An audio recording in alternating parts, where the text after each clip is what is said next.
Buenas tardes, ¿se me escucha bien? Sí, Sí, doctora. Bien, vamos a esperar un ratito más.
Bueno, vamos a ir empezando. Buenas tardes, chicos.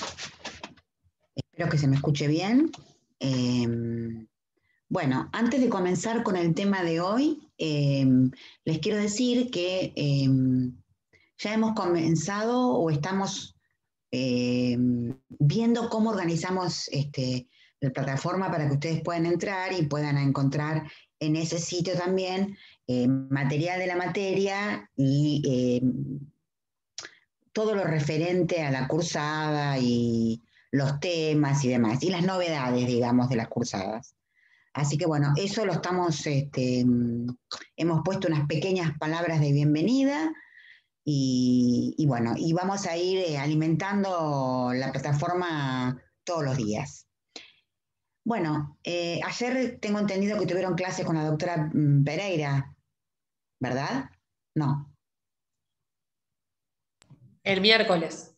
el Ayer miércoles, no perdón. tuvimos plenaria. Ayer, bien, el miércoles. Y creo que comenzaron con la unidad de jurisdicción, ¿verdad?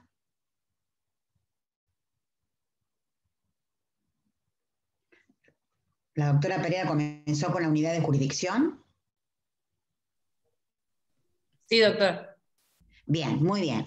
Nosotros vamos a arrancar con la unidad de juez, que es la unidad, creo que es la 4. Exactamente, la unidad número 4, que es la unidad de juez, que obviamente que está estrechamente vinculada con la unidad de jurisdicción, pero nos vamos a centrar nosotros en la figura del juez. Ustedes esto ya lo saben porque lo han visto en otras materias, en político, en historia, en constitucional, en tantas otras. Ustedes saben perfectamente que el Estado tiene un solo poder, detenta un poder. Ese poder del Estado se divide en funciones que en realidad nosotros los conocemos como poderes del Estado. Pero en realidad el poder es uno solo que se divide en 3 grandes funciones del Estado. Como ustedes saben, la función legislativa, la función ejecutiva y la función judicial. Nosotros vamos a concentrarnos en la función judicial, en quién ejerce la función judicial. La figura del magistrado, de los jueces, tiene trascendencia enorme en un Estado democrático, justamente porque son los jueces los garantes del Estado de Derecho y los garantes del ciudadano frente al poder del Estado. Se supone que es el poder que nos debe garantizar que ese monopolio de la fuerza que ejerce el Estado sea utilizado de manera racional y de manera republicana. Por lo tanto, la figura del juez es una figura indispensable en un Estado de Derecho. Los magistrados tienen o sea, pueden adquirir roles diferentes de acuerdo a distintas concepciones. Básicamente hay 2 grandes concepciones en cuanto a la actividad del juez o al papel del juez dentro de un proceso. Esas 2 grandes vertientes o esas 2 grandes posiciones se conocen con el nombre de garantismo judicial o activismo judicial. El garantismo judicial que vamos a concentrarnos ahora no tiene nada que ver con el garantismo que escuchamos en la televisión, de los jueces penales, no, ese es otro garantismo. Este garantismo y este activismo tiene que ver con cómo debe ser el rol del juez dentro de un proceso. Y la diferencia entre garantismo y activismo judicial tiene que ver con la manera en que se concibe el proceso. ¿Qué quiere decir? Que si yo dentro de un proceso considero que es más importante el método más que el fin del proceso, entonces me voy a enrolar dentro de la postura garantista. Mientras que si yo considero que lo importante en el proceso es el fin, entonces me voy a enrolar en una postura activista. Es decir, si yo considero que lo importante en el proceso es el método que voy a emplear durante el proceso, y ese método se basa básicamente en mantener la igualdad de las partes dentro de ese proceso, y lo más importante de ese proceso es que yo dirima un conflicto, solucione un conflicto, entonces mi postura va a ser garantista. Mientras que si para mí lo importante del proceso es el fin, que es la obtención de la justicia, la obtención de la verdad, y por lo tanto el magistrado está autorizado a realizar un montón de funciones en pos de esa verdad, entonces la postura va a ser activista. Y voy a estar a favor de jueces que tengan un amplio poder y amplia actividad en un proceso. Va a decir, jueces que son protagonistas dentro de un proceso. Si mi postura es garantista, el juez va a ser director del proceso y no protagonista del proceso. Los protagonistas del proceso para un juez garantista son las partes y no los magistrados. Si yo pongo énfasis en las partes, el juez será director. Si yo pongo énfasis en el juez será activista. Vale decir que estas posiciones tienen que ver con la manera en que yo concibo un proceso judicial. Si el proceso judicial, repito, tiene por finalidad dirimir un conflicto y solucionar un conflicto, entonces el protagonismo va a estar en las partes, que son en definitiva quien van a dirimir el conflicto. Mientras que si para mí el proceso tiene que ver con la obtención de la verdad y de la justicia, entonces le voy a dar poderes al juez para que el juez sea protagonista de ese proceso. Estas dos vertientes han tenido muchos procesalistas de gran prestigio, unos a favor de una corriente, otros a favor de otra. Se puede decir que en la historia del derecho procesal argentina, por ejemplo, Morelo, por ejemplo, Gossaini, por ejemplo, Palacio, son defensores del activismo judicial, mientras que figuras como Alvarado Belloso son partidarios del garantismo judicial. ¿Sí? Jueces que solamente dirijan el proceso. Bueno, esto por un lado tiene que ver entonces con qué actividad o qué rol le asigno yo al juez dentro de un proceso. Pero para que el juez cumpla cualquier rol dentro de un proceso, no importa ahora si lo concebimos de manera garantista o de manera activista, lo cierto es que la ley le otorga, le concede una serie de garantías para que su función sea realizada adecuadamente. Esas garantías que le permiten a los magistrados o que tienden a que los magistrados actúen con independencia de otros poderes, están recogidas en el artículo 110 de la Constitución de la Nación. El artículo 110 contiene dos grandes garantías. Una que es la garantía de inamovilidad de los jueces. ¿Qué quiere decir la inamovilidad? Que, digamos, permanecen en sus cargos, una vez que son nombrados, permanecen en sus cargos hasta que dure su buena conducta. Va a decir que son prácticamente cargos vitalicios, que lo dejan de tener o porque renuncien, o porque se mueran, o porque se jubilan, pero mientras eso no suceda y mientras sus funciones estén realizadas adecuadamente, permanecen en sus cargos.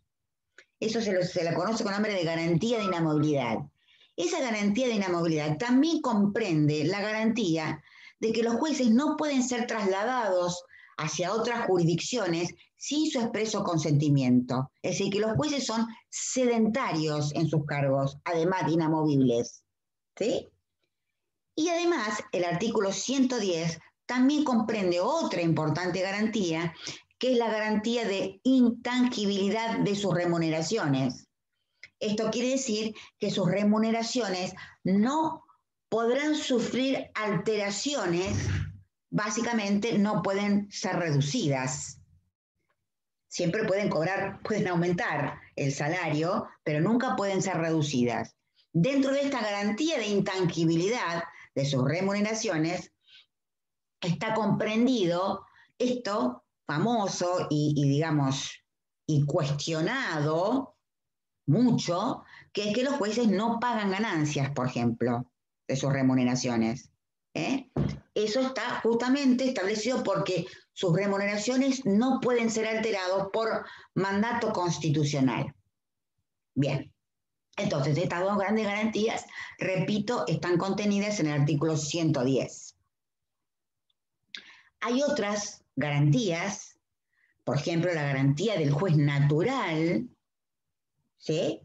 Que la garantía del juez natural está más, digamos, es más una garantía vista del punto de vista del ciudadano, pero que tiene que ver también con el magistrado, obviamente, que está contenida en el artículo 18 de la Constitución Nacional. El artículo 18 de la Constitución Nacional dice que nadie puede ser penado sin juicio previo fundado en ley anterior al hecho del proceso. Y también dice que no existen comisiones especiales y que nadie puede ser sacado de su juez natural. ¿Quién es el juez natural? El juez natural es el juez que me comprende que me corresponde conforme el fuero, conforme la competencia, conforme el turno. Es decir, que ese juez natural que existe para el caso concreto no puede sufrir ninguna alteración. Eso se le llama garantía de juez natural. Repito, artículo 18 de la Constitución de la Nación. Además de todo este conjunto o esta serie de garantías de la que detentan los magistrados, paralelamente tienen una serie de deberes o de incompatibilidades, es decir, cosas que los magistrados no pueden realizar, no pueden hacer, mientras ejerzan la función de magistrados. Las incompatibilidades de los jueces nacionales, es decir, los jueces federales, están en la ley, contempladas en la ley 21.341. La ley 21.341 dice que los magistrados no pueden ejercer el comercio, que los magistrados no pueden ejercer como abogados, siendo abogados, salvo en causa propia, o sea que esta incompatibilidad desaparece si se trata de causa propia, de causa de su cónyuge, de causa de sus ascendientes o descendientes. Esto quiere decir que si una causa judicial compromete al magistrado en persona, a su cónyuge, a sus ascendientes o descendientes, ese magistrado podría actuar como abogado porque la incompatibilidad cesa. En otro caso, los jueces no pueden actuar como abogados justamente porque son magistrados. Entonces, reitero, no, ¿sí? ¿Alguien quiere hacer una pregunta? ¿Hasta qué grado sería de ascendentes y descendientes? ¿Hasta qué grado? Hasta el segundo grado en el caso de ascendientes. ¿Y descendientes también? Descendientes, hijos. Ah, solo hijos. Descendientes, perfecto, hijos, exactamente. Entonces, en ese caso, podría actuar como abogado. Entonces, repito, no puede ejercer el comercio, no puede ejercer la profesión de abogado, solamente en estas causas, solamente puede ejercer la docencia si la docencia es universitaria, con lo cual también está vedado a un magistrado ejercer la docencia secundaria, por ejemplo. Esta incompatibilidad está dado más que nada por un tema horario, ¿no? Porque se considera que como los tribunales funcionan a la mañana, entonces no podría ejercer la función docente secundario, sí docente universitario y de posgrado. Esa docencia sí les está permitido y de hecho ustedes en la facultad tienen bastante cantidad de jueces que ejercen la profesión, que ejercen la docencia, perdón. Tampoco pueden, o también les está vedado a los magistrados, concurrir a lugares donde se practiquen juegos de azar, por ejemplo, y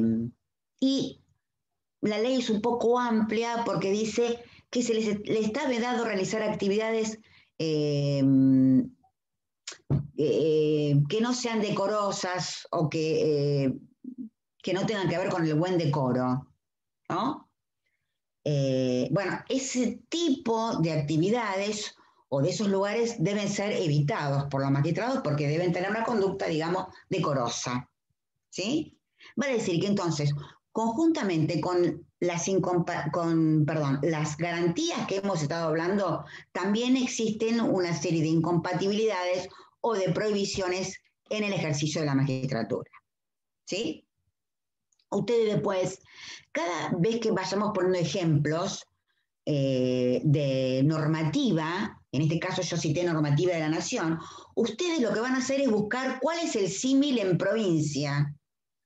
Porque como todos sabemos, o como vamos a ir viéndolo, nuestro sistema judicial en la República Argentina tiene un doble sistema judicial. Es decir, hay dos sistemas judiciales que coexisten en la República Argentina. Uno que se denomina justicia ordinaria o provincial, y otro que se denomina justicia federal. Ambas órdenes, repito, coexisten en todo el territorio de la República Argentina y está conformada por distintos jueces. O sea, hay jueces federales y hay jueces provinciales o jueces ordinarios. Estas incompatibilidades y estas garantías están dispuestas para los jueces federales, pero eso no quiere decir que los jueces de las provincias también tienen garantías y también tienen incompatibilidades, claro, establecidos no por la Constitución de la Nación, sino por las constituciones provinciales. Quiere decir que ustedes busquen en la provincia de Buenos Aires y en la Constitución de la provincia de Buenos Aires dónde están establecidas estas garantías que ya tienen los jueces de la provincia de Buenos Aires, que repito, son iguales que las que tienen los jueces federales. Pero la de los jueces federales está en la Constitución de la Nación y la de los jueces provinciales están en las constituciones de cada provincia. ¿Se entiende esto? ¿Por qué? Porque existen, reitero, dos órdenes judiciales que coexisten y que conviven en todo el territorio de la República Argentina. La justicia federal y la justicia provincial. ¿Estamos? Bien. Entonces, esta necesidad de actuar con absoluta independencia, ¿no?, de otros poderes, y esta necesidad tan imperiosa de que la labor de los magistrados dentro de un proceso sea absolutamente imparcial. ¿Qué quiere decir imparcial? ¿Qué entienden ustedes por actividad imparcial dentro de un proceso? Su decisión no se vea afectada por alguna relación alguna con alguna de las partes. Digamos, claro, digamos que el magistrado no puede tener ningún interés particular en una causa específica, ¿no? Eso significa... Que sea completamente aparte, que sea, no tenga una decisión fija, sea neutral. Exacto. Entonces, la imparcialidad que tiene que ver con la neutralidad, que tiene que ver con la falta absoluta de un interés particular en una cuestión, esta necesidad de actuar con imparcialidad ha obligado al legislador a crear institutos, ¿sí?, que garanticen esa imparcialidad, o sea, establecidos en pos de esa imparcialidad. Esos institutos, algunos están legislados o están creados para que los utilicen los sujetos particulares, y otros institutos están creados para que sea el propio juez el que los utilice. ¿Sí? Esos institutos creados por el legislador para garantizar esa imparcialidad, ¿sí?, se denominan excusación y recusación. ¿Sí? Cuando uno dice recusación, inmediatamente se imagina que es algo que utilizan las partes, los sujetos particulares.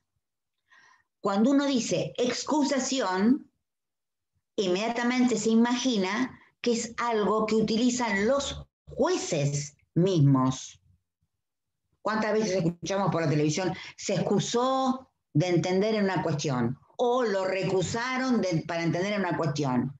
Bueno, pues la excusación y la recusación están creados para lo mismo, nada más que una está vista desde el punto de vista de las partes o los sujetos y la otra está vista desde el punto de vista del juez. Muy bien. Vamos a comenzar por la recusación. Entonces, cuando yo digo recusación, sé que es un instituto creado para garantizar la imparcialidad de los jueces, pero que lo ejercen las partes, ¿sí?, o los sujetos particulares. Muy bien. Lo vamos a ver desde el punto de vista del Código de Procedimientos Civil y Comercial de la provincia de Buenos Aires.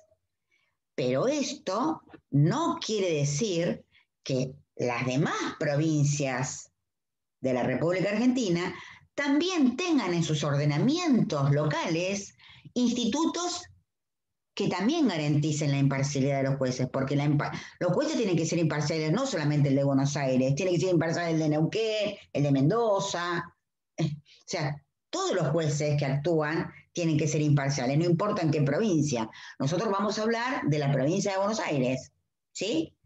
Tampoco quiere decir que los jueces federales, que su actuación se rige por otros códigos que no sea el de Buenos Aires, no deban ser imparciales. Todos los jueces deben ser imparciales, siempre y cuando actúen como jueces. Los federales, los provinciales, los de la provincia de Buenos Aires, la provincia de Neuquén, los de Tucumán, todos. Lo que pasa es que cada uno de ellos se rige por la normativa específica que gobierna su actuación. Nosotros ahora vamos a ver el Código Procesal de la provincia de Buenos Aires y en materia civil y comercial, lo cual tampoco quiere decir que los jueces que actúen en otros fueros que no sean civiles y comerciales no deben ser imparciales, deben ser imparciales todos, los jueces penales, los jueces laborales, los jueces de familia, todos, porque es una garantía del Estado de Derecho que el juez sea imparcial. Bueno, hecha esta aclaración, vamos a la provincia de Buenos Aires, donde sí está regulado a partir del artículo 14 del Código, la recusación y la excusación. Vamos a comenzar, repito, con la recusación.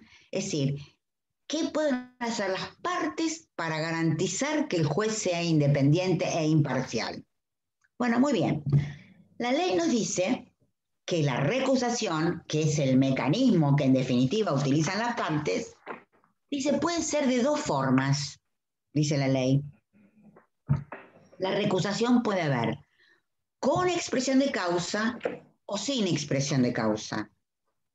Es decir, como su palabra, su nombre lo indica, hay un mecanismo por el cual yo puedo apartar a un magistrado sin tener ninguna causa legal para hacerlo. Mientras que otro mecanismo, que es con expresión de causa, es un mecanismo que me permite apartar a un magistrado invocando una causa legal. Cuando ustedes no entiendan o algo, me paran y lo reiteramos, ¿sí? Muy bien. ¿Continúo? ¿Hasta acá vamos bien? Perfecto. Sí. Ok, bueno. Entonces, vamos a la recusación sin expresión de causa. Esta es una recusación bastante particular, porque es una recusación por el cual, repito, las partes pueden apartar a un magistrado de una causa sin tener necesidad de invocar una causa. Ustedes pueden decir, ¿y cuál podría ser la causa por la cual una parte quiere apartar a un magistrado? No lo sé, pueden ser muchísimas causas. Lo importante es que no tiene que manifestarla. Es decir, las partes de manera casi arbitraria pueden decir, yo no quiero que fulano entienda en esta causa, porque me es antipático, porque generalmente no me saluda cuando me encuentro en los pasillos de tribunales, porque regula pocos honorarios, porque me parece una mujer o un hombre de malos tratos, porque se me ocurre. No tengo que invocar la causa, simplemente lo aparto. Así de arbitrario es la recusación sin expresión de causa. Le permite la ley a las partes apartar a un juez de una causa sin tener necesidad de decir por qué. ¿Sí? Ahora, esta forma de apartar a un juez, que parecería ser un poco, reitero, arbitraria, tiene algunas limitaciones.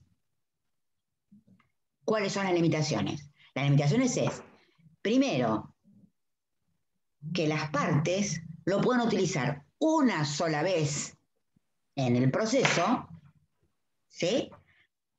Tanto actor como demandado pueden utilizarla una sola vez en el proceso. Es decir, es una recusación limitada. Y si fueran, por ejemplo, varias personas o varios sujetos que revisten la calidad de actor o varios sujetos que revistan la calidad de demandado, solamente la puede ejercer un sujeto. ¿Sí? Sí. Supongamos que seamos 3 actores en una causa. No podemos ejercerla cada uno en forma independiente en una causa. Solamente la puede ejercer uno. O sea que es bien limitada. Es una recusación que solamente puede ser utilizada para jueces de primera instancia, es decir, los jueces inferiores, no apta para apartar a magistrados de instancias superiores. ¿Sí? Doctora, Sí, disculpe. sí. Narela le hizo una pregunta en el chat. No sé si la vio Ay, porque no le anda el perdón. micrófono. Ay, yo no estoy. A ver si lo veo el chat. Sí. A ver, dice.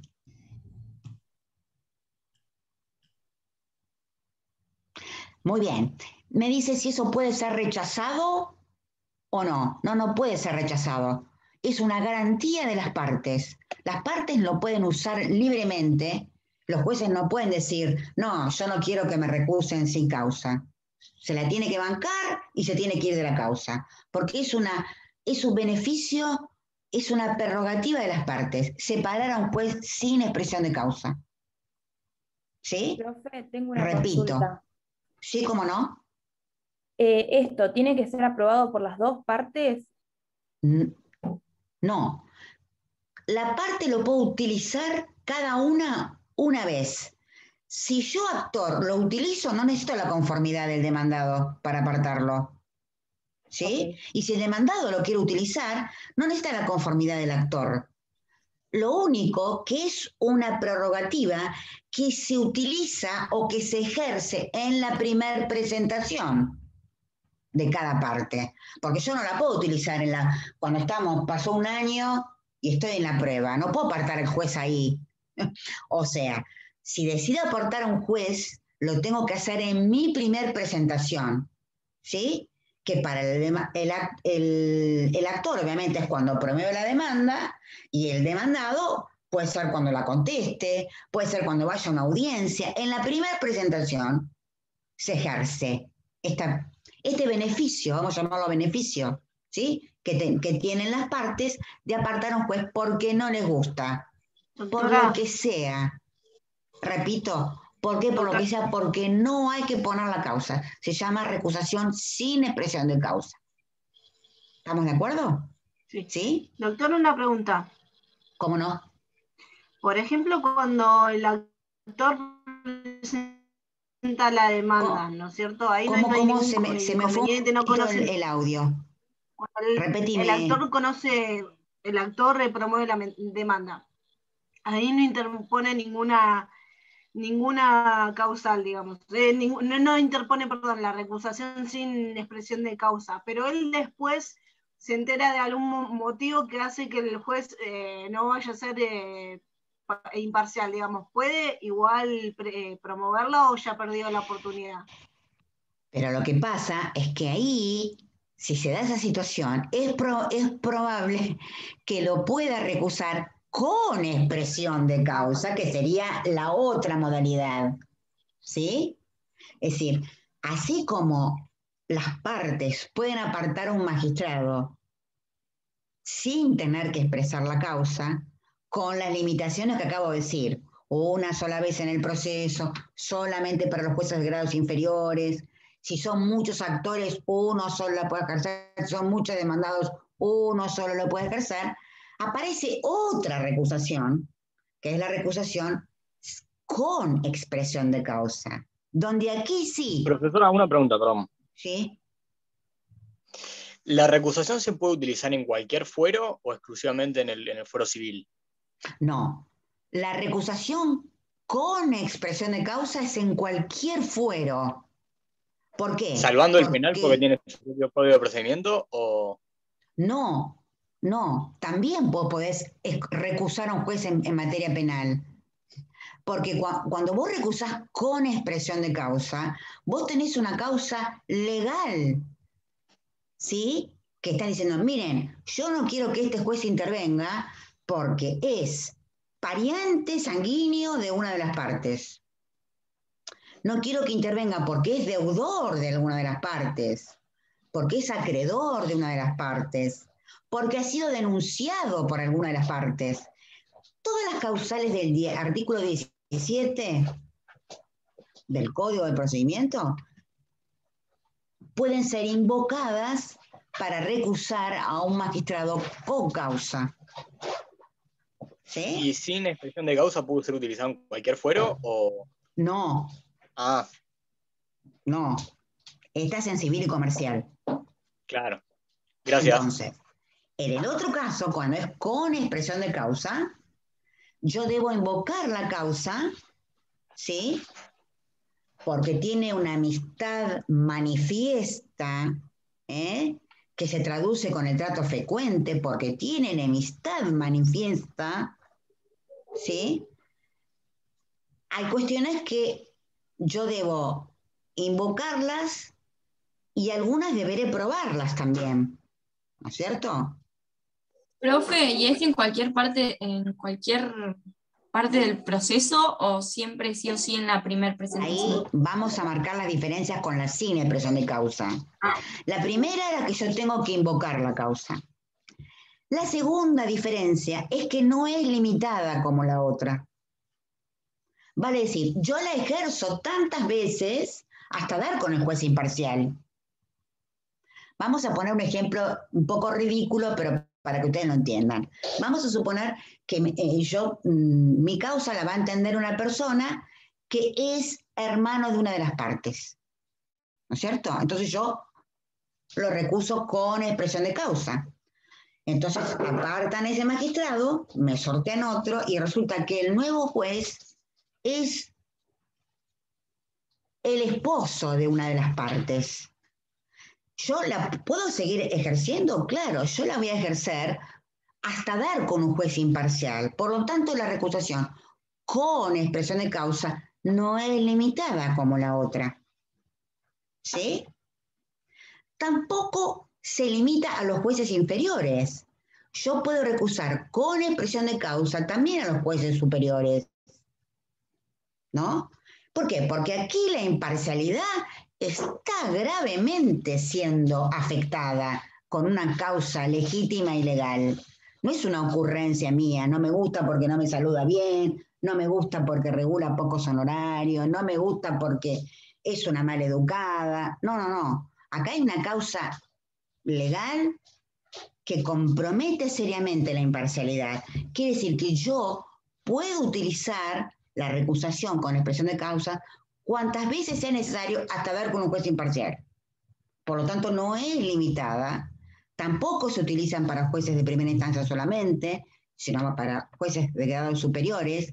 Y se supone que es algo que yo ejerzo también en mi primera presentación, salvo que la causa sea sobreviniente. ¿No es cierto? O que yo no me haya enterado. ¿Sí? Lo cual resultaría un poquitito ilógico, pero si yo no me enteré que era el hermano, si después, no sé, conocí a una parte en una audiencia y se casó, una causa sobreviniente. O si después lo ves tomando un café en la esquina. Por ejemplo, no es simplemente un café, es trato frecuente, pero vamos a suponer que sucede eso. Uh-huh. Si es la causa si yo me entero después, podría utilizarla después. ¿Sí? Podría utilizarla después. ¿La sin expresión de causa es solo en la primera? Disculpe. Sí, exactamente. Es en la primera presentación. Porque entonces yo... podría darse muchas suspicacias, porque yo veo, estoy perdiendo la causa, entonces lo voy a recusar ahora sin expresión de causa. No, La sin expresión de causa tiene que ser en la primera presentación. ¿Sí? Muy bien. Quiere decir que entonces, Doctora. con expresión de causa, ¿qué causas? Las que están en el 17.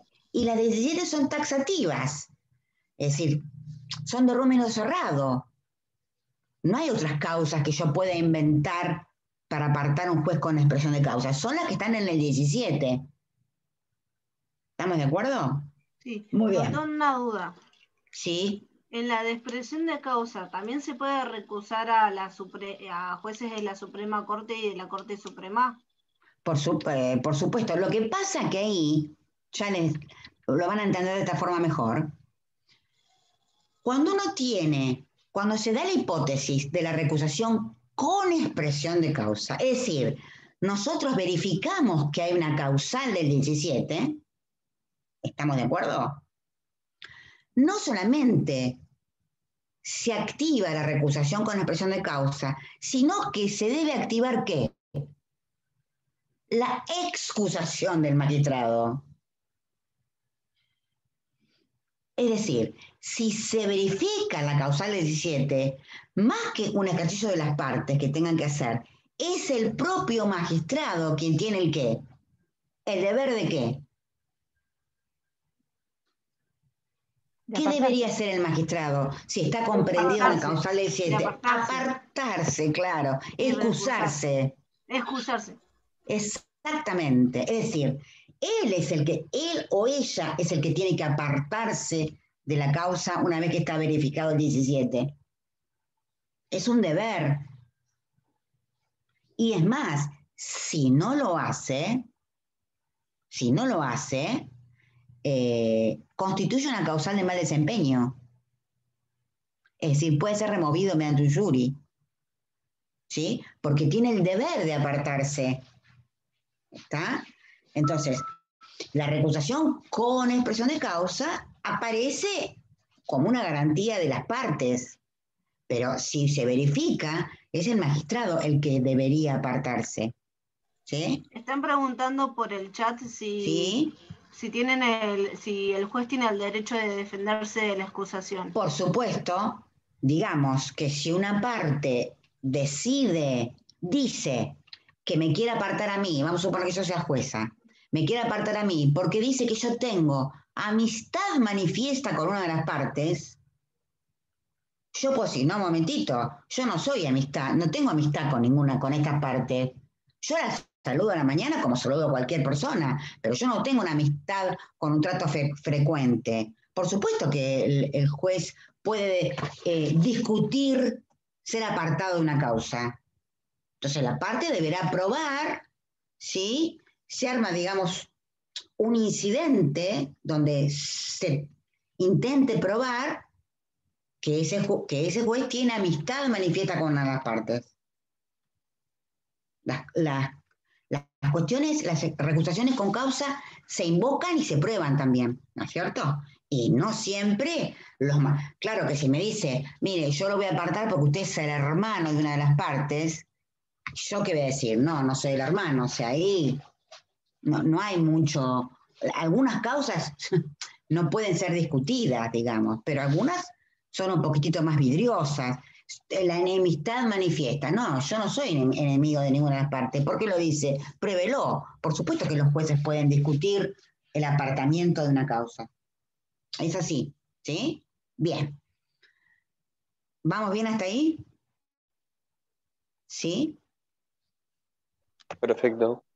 Bueno, muy bien. Entonces, estos institutos, repito, están establecidos para garantizar su imparcialidad. Uno es bien ilimitado, otro es limitado. Uno puede ser utilizado para todos los jueces, otro solamente para los jueces de primera instancia.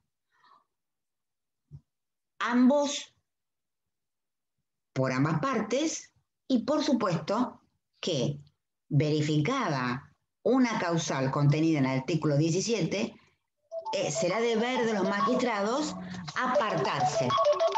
¿Sí? Apartarse. Bueno, muy bien. Entonces, Decíamos de la importancia de la actividad de los magistrados como garante, como les decía al principio, como garante dentro del Estado de Derecho, y tan importante es esa actividad, tan específica es esa actividad de los magistrados, que el propio artículo 109 de la Constitución de la Nación le prohíbe al propio presidente arrogarse funciones judiciales. Si hay una norma constitucional expresa que le prohíbe al presidente, al Poder Ejecutivo, ejercer funciones judiciales. ¿Sí? Arrogarse funciones judiciales, establecer penas, restablecer causas fenecidas. Si sabemos, te podemos ver más adelante que hay pocas cosas que puede hacer el Poder Ejecutivo respecto de un proceso. Una de ellas es, por ejemplo, conmutar penas, pero eso lo vamos a ver después. Lo cierto es que tiene específicamente prohibida ejercer funciones judiciales. ¿Sí? Muy bien.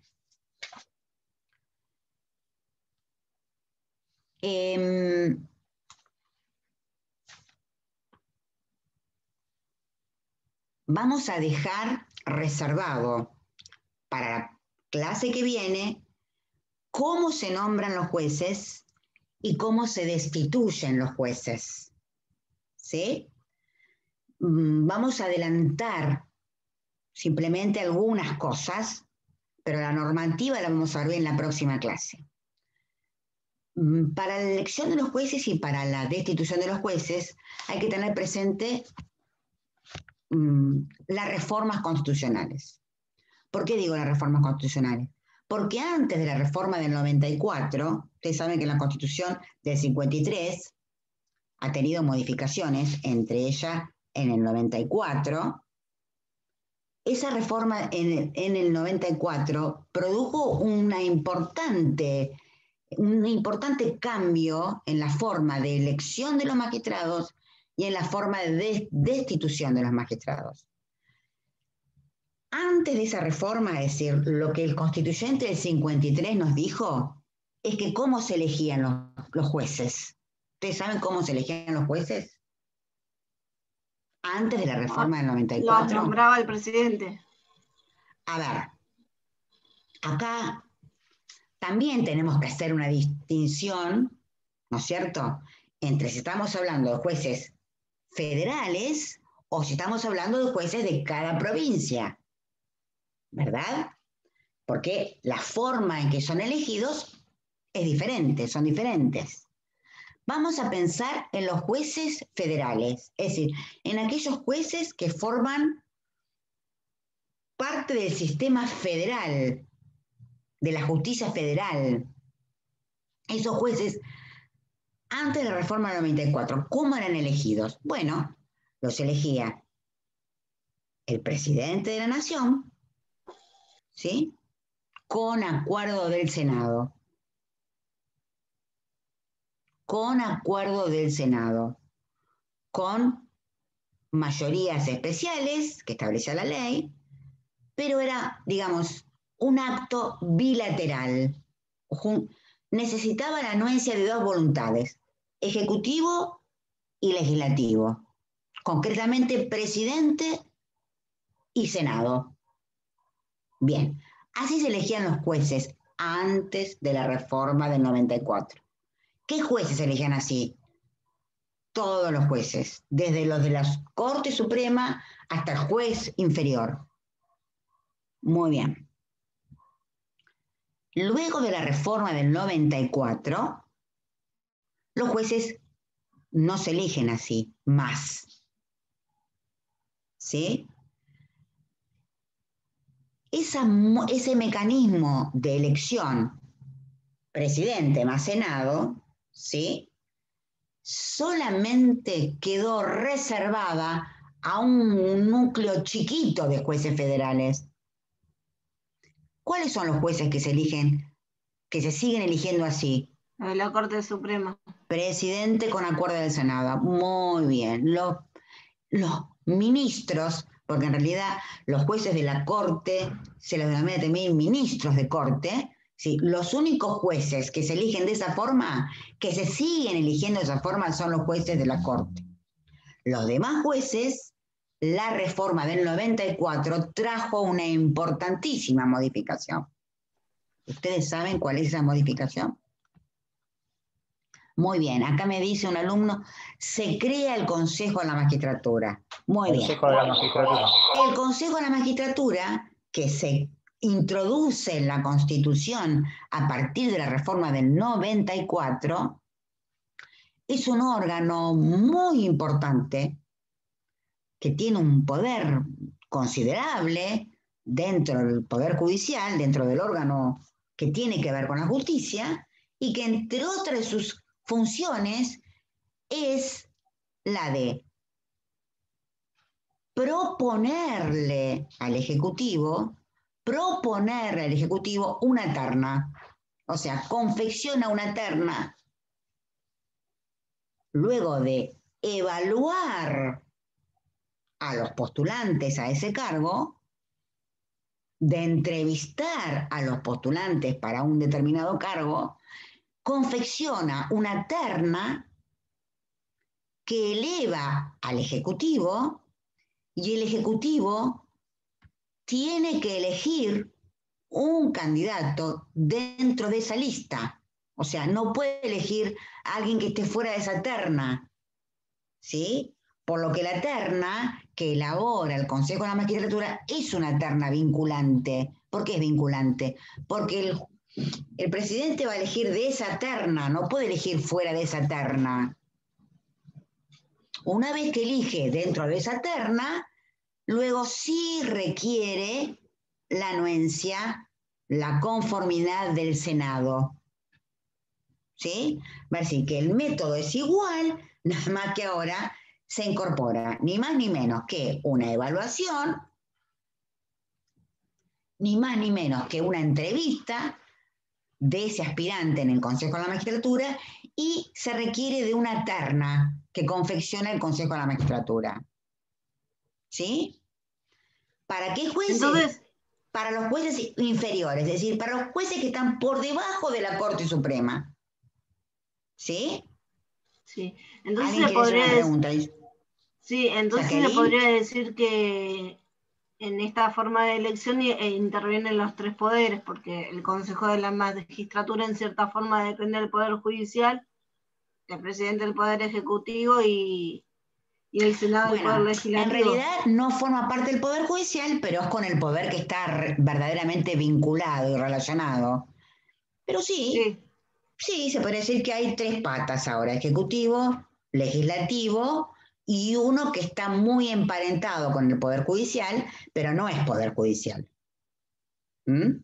Pero sí le maneja el presupuesto. Ya vamos a ver la clase que viene bien cómo está compuesto, qué funciones tienen, qué ley los rige y demás.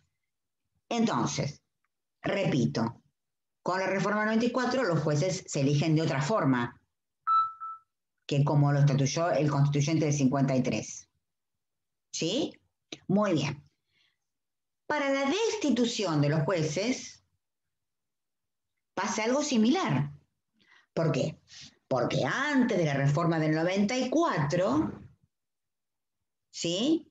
¿Cómo se destituían los jueces? ¿Alguien sabe cómo eran destituidos? Antes de la reforma del 94, sí, existía una única forma de destituirlo, lo que se llamaba juicio político. ¿Sí? El juicio político, como su nombre lo indica, era una especie de juicio, de proceso, en el cual participaban ambas cámaras, Cámara de Diputados y Cámara de Senadores. ¿Sí? La Cámara de Diputados recibía la denuncia, ¿sí? Y evaluaba, y luego iba al Senado para que el Senado juzgue. ¿Sí? Se llamaba juicio político. Muy bien. Eso era un mecanismo que me permitía, o que permitía, destituir a los magistrados para el caso de que existiese, siempre estamos hablando de causas que la ley indica cuáles son, porque si acabamos de decir hace un rato que los jueces tenían garantía de inamovilidad y que permanecían en sus cargos hasta que dure su buena conducta, evidentemente la causa para destituir no puede ser cualquier causa, ¿sí? Sino causas que específicamente están en la ley. Después vamos a ver bien cuáles son. Con la reforma del 94, ¿qué ha pasado con el mecanismo de destituir? Ha sido modificado. ¿Alguien sabe cómo se modificó? Una pregunta. Sí. Antes de la reforma, el juicio político era para cualquier orden Para de cualquier juez. Exactamente. Con la reforma del 94 pasa igual que en la elección de los jueces. El juicio político solamente se reserva para ¿qué casos? Para destituir jueces de la Corte. Pero para los jueces inferiores se crea un mecanismo distinto para destituir, que no es el juicio político. ¿Alguien sabe de qué forma se destituyen los jueces? El jury de enjuiciamiento. El jury, muy bien. De enjuiciamiento es lo que me permite a mí, es un jurado que evalúa si la causal de destitución es válida, se pudo probar, donde los magistrados se van a tener la posibilidad de defenderse de esas posibles acusaciones, ¿no es cierto? Y finalmente decidirá destituirlo o no. Es un jury que solamente, esto es importante, que solamente decide o podrá decidir si el juez es destituido o no. No puede decidir otras cosas. Es decir, vamos a suponer que un juez se ha llevado a un jury de enjuiciamiento porque cometió un delito, ¿no? Muy bien, entonces se lo denuncia ante el jury y el jury puede decidir una condena penal. No. ¿Puede decidir algo distinto que no sea destituirlo? No. La única función es la destitución. Destituido será sometido a la justicia ordinaria como cualquier ciudadano, pero no es el jury o los miembros del jury quienes le impondrán una condena, porque solamente tienen por función destituirlo o no. Quiere decir que entonces, la reforma del 94 también trajo una diferencia en cuanto a la destitución. Ya no se destituyen todos por juicio político, sino que el juicio político quedó reservado por los jueces de corte. Los demás jueces se destituyen por jury. ¿Estamos de acuerdo? ¿Sí? Ustedes, para la clase que viene, vamos a ir viendo si esto también es igual en la provincia de Buenos Aires. O sea, si los mecanismos de elección y destitución también son como los jueces federales. Los jueces de la provincia también tienen los mismos mecanismos que en la justicia federal. ¿Estamos? ¿Sí? ¿Alguna preguntita? ¿O podemos dejar acá? ¿Alguna pregunta? Bueno, vamos a repasar qué vamos a leer, vamos a ir leyendo. De la Constitución de la Nación, artículo 18, artículo 109, artículo 110. Busquen la ley 21.341, que tiene pocos artículos y que justamente contienen las incompatibilidades de los jueces. Es decir, determinan qué es lo que los jueces no pueden hacer. ¿Sí? Y del Código de Procedimientos. ¿Cómo? Está hablando Diego, me parece, ¿no? No. Hay un micrófono abierto, por eso hace... El número de la ley, profe, que repitió recién. 21.341. Yo voy a tratar de ir subiendo a la plataforma igual cosas, No sé si lo voy a hacer ahora, pero voy a tratar les voy a ser sincera, porque ¿para qué les voy a mentir a ustedes? Estoy aprendiendo a utilizarla.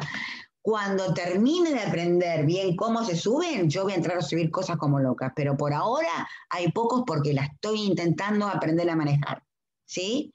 No obstante eso,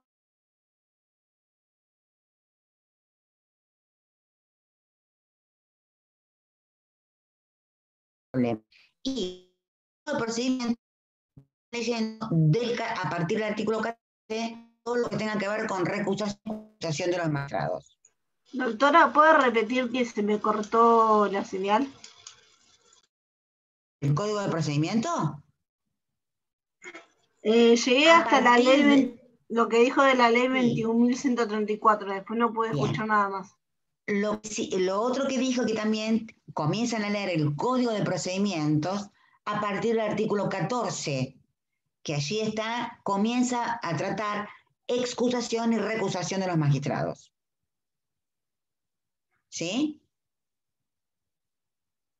Perfecto, Yo creo gracias. que la clase que viene, estoy casi seguro que vamos a concluir con la unidad de juez. Así que también vamos a hacer un pequeño repaso cuando terminemos la clase de juez. Bueno, chicos, nos vemos el lunes. ¿Sí? Nos Otra vemos, cosa que les profe. quiero decir, Muchas gracias. antes de terminar.